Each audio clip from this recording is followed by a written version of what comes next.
দেখো বন্ধুরা, আমি সকালে বাসি কাজ সেরে চা খেয়ে আর এই যে দেখো এখন ম্যাগি বানাচ্ছি মেয়ের জন্যে।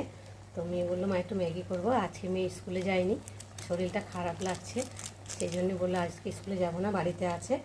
বলো মা একটু ম্যাগি করো, তো আমি এখন একটু ওকে ম্যাগি বানিয়ে দিচ্ছি। আবার ম্যাগি আবার সবজি দিয়ে বানালেও খাবে না, শুধু বানিয়ে দিতে হবে। তো দেখতে পাচ্ছ সবজি দিয়ে বানালে তো ম্যাগিটা খেতে ভালো লাগে, তো সবজিটা অনেক সবজিই পছন্দ করে না, তাই জন্য বললো আমাকে শুরু করে দাও। সবজি দিয়ে ডিম টিম করে দিলে ভালো লাগে না, ও খাবে না, শুধুই খাবে। তো যে যেটা পছন্দ করে তাকে সেটাই বানিয়ে দেওয়া উচিত, তাই না বলো বন্ধুরা? তো যাই হোক দেখো, তো বন্ধুরা মেয়েকে টিফিন করে দিয়ে আর রান্না এলাম। দেখতে পাচ্ছ ভাত হচ্ছে, আর এখানে সবজি কেটে নিয়েছি। দেখতে পাচ্ছ সব রকম সবজি দিয়ে একটা তরকারি হবে, আর এখানে ট্যাংরা মাছের ঝাল হবে আর ট্যাংরা মাছের। আর এখানটা দেখো সব মশলা করে নিয়েছি, আর এখানে আছে আলু বেগুন উচ্ছে দিয়ে তরকারি হবে, আর মাছের ঝোলের জন্য ধনে পাতা। আমি এখন মাছ ভাজে এসেছি, কড়াটা গরম হয়ে গেছে, আর এখন আমি তেল দেবো। কড়াটা খুব গরম হয়ে গেছে, তেলটাও গরম হয়ে গেছে। কড়াটা গরম হয়েছে, তেলটা দেওয়ার সঙ্গে সঙ্গে দেখো তেলটাও গরম হয়ে গেছে। তেলটা ভালো করে ফুলকে দিয়ে আমি কড়ার চারিগালায় লাগিয়ে দেবো দিয়ে, আর এখন এই যে একে একে মাছগুলো ভাজবো। আবার দূর থেকে দিয়ে ট্যাংরা মাছের ভিতরে থাকে,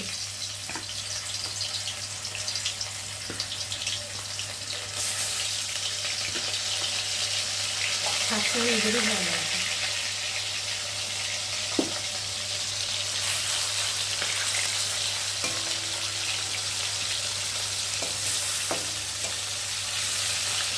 মাছ ভাজা হয়ে গেছে, আর এখন আমি মাছ ভাজাগুলোকে তুলে নেব। যা চটপট চটপট করে ফুটছে,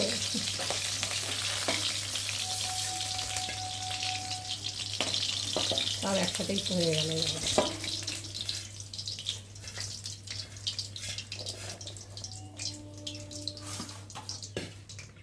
আরে মাথাটা আছে লাস্টে, মাথাটা একটু ভেজে নেব।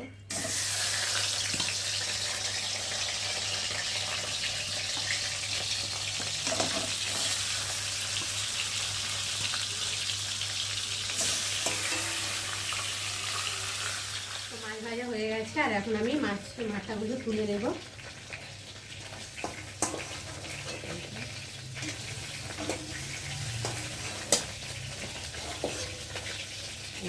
মাছ ভাজা হয়ে গেছে, আর এখন একটু তেল দেবো, অল্প তেল আছে,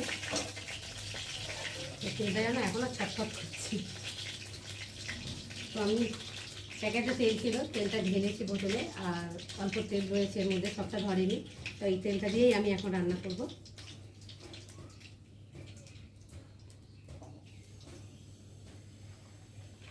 তেলটা পড়ছে।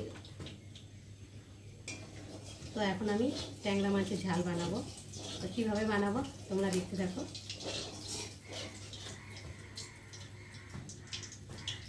তেলটা দিয়েছি, গরম হয়ে গেছে, আর এখন আমি পেঁয়াজ দেব।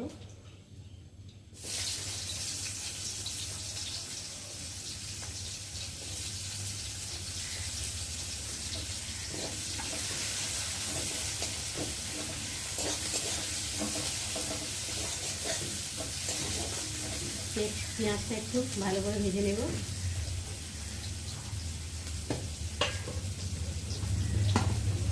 ভাত হয়ে গেছে এদিকে, ভাতটা একটু ফ্যানটা ঝাড়বো। যেটা দিয়ে এই গামলাটা করে ফ্যান ঝাড়ি, তো এই গামলা করে সবজি রেখেছি, তো এই গামলা করে ঝেড়ে নিলাম। টেবিলে রাখি কেন, ফ্যানটা ঝাড়বো। আর পেঁয়াজটা এদিকে ভাজা ভাজা হচ্ছে, একটু ব্রাউন কালার মতো এসে গেছে। আর এর মধ্যে আমি এখন দেবো রসুন বাটা। রসুনটা একটু ভালো করে ভেজে নেব। এখন ভাতটা একটু উপর করে দিই।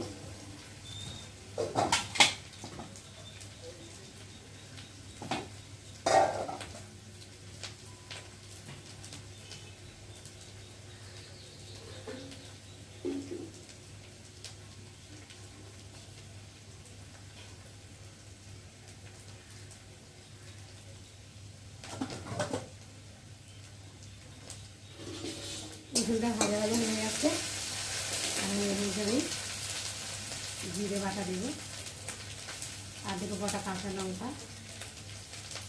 আর দেবো আদা বাটা, আর দেবো টমেটো।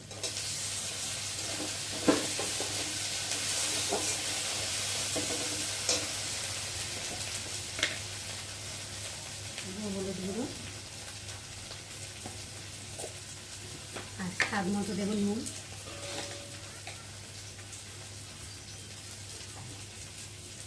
আর দেবো একটু লাল লঙ্কার গুঁড়ো। গুঁড়োটা দিলে তরকারির ঝোলটা লাল হয়, দেখতেও ভালো লাগে।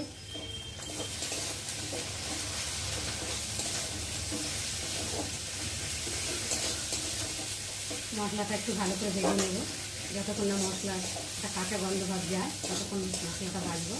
মশলাটা ভাজা ভাজা হয়ে গেছে, আর মশলা থেকে দেখতে পাচ্ছ তেল ছেড়ে দিয়েছে। আর এখন আমি জল দেবো অল্প করে, কেননা মাছের ঝাল করব, বেশি ঝোল দেবো না। আর ঝালে বেশি জল দিলে ভালো লাগবে না। দেখো আমি অল্প করে জল দিয়েছি, আর এখন ঝোলটাকে একটু ফুটতে দেবো, দিয়ে তারপরে ঝোলটা ফুটে গেছে। আর এখন আমি মাছগুলোকে ঢেলে দেব।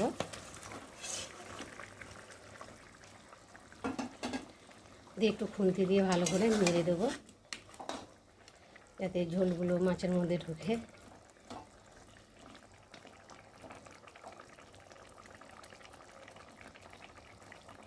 দেখো নেড়ে দিয়েছি, আর উপরে একটু ধনেপাতা ছড়িয়ে দেবো।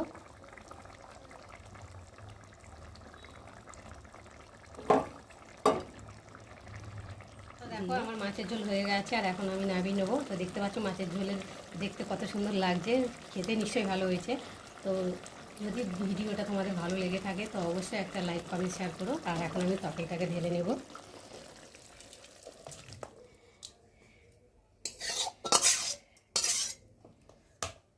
তো চলো।